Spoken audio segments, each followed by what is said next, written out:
বিআসহাবিল feel, হে হাতিওয়ালা কোন সকল যিসকলে আল্লাহৰ ঘৰ ভাঙিব আহিছিল, আল্লাহৰ ঘৰ ভাঙিব আহিছিল, আল্লাহৰ লগত যুদ্ধ কৰিব আহিছিল, হাতী লৈ কেনে আহিছে।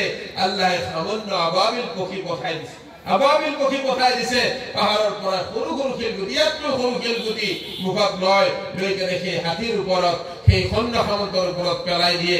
য'ত পৰে ফুটি ওলাই কেনে মাটিত পৰে, হাতীৰ পিঠিত পৰে, ওলাই কেনে ফুটি কেনে মাটিত পৰে, হাতীৰ লগে লগে বাগৰি পৰে। চব কিছু শেষ হৈ গৈছে। এই সকল কোন?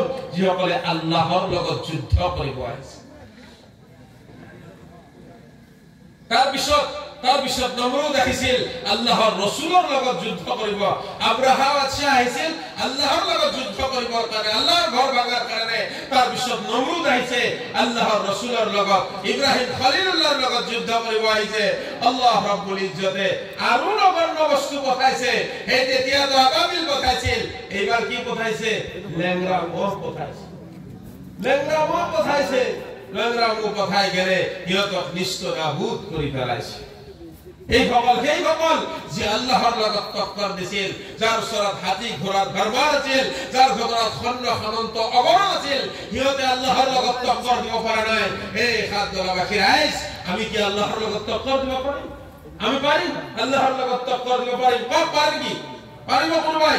যদি নোৱাৰে তেনেহলে আজি ইয়াতে বহি কেনে আমি প্ৰমিছ কৰি কেনে যাওঁ, আমি এটা প্ৰতিজ্ঞা কৰি কেনে যাওঁ, নিজৰ লগত এটা এহেদ কৰি কেনে যাওঁ, আমি খুদৰ নিচিনা বেয়া বস্তু আজি হাৰাম কৰি দিলো।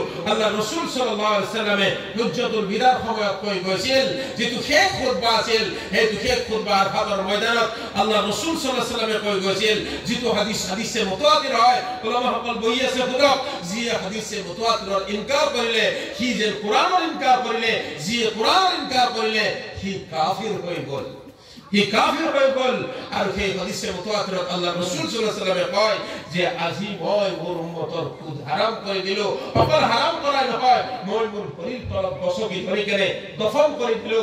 তেতিয়া হযৰত তেখেতৰ চাচা আব্বাস ৰাদিয়াল্লাহু তাআলা আনহুৰ এটা বহুত ডাঙৰ খুদি কাৰোবাৰ চলি আছিল, যে মই মোৰ চাচাৰ যিমান খুদ আছিল চব মাফ কৰি দিলো। তেখেতে নিজৰ ঘৰৰ প্ৰথমতে খুদ মাফ কৰাইছে। তো আমিতো সৰ্বপ্ৰথমে নিজৰ ঘৰকে চাব লাগিব, নহয় জানো?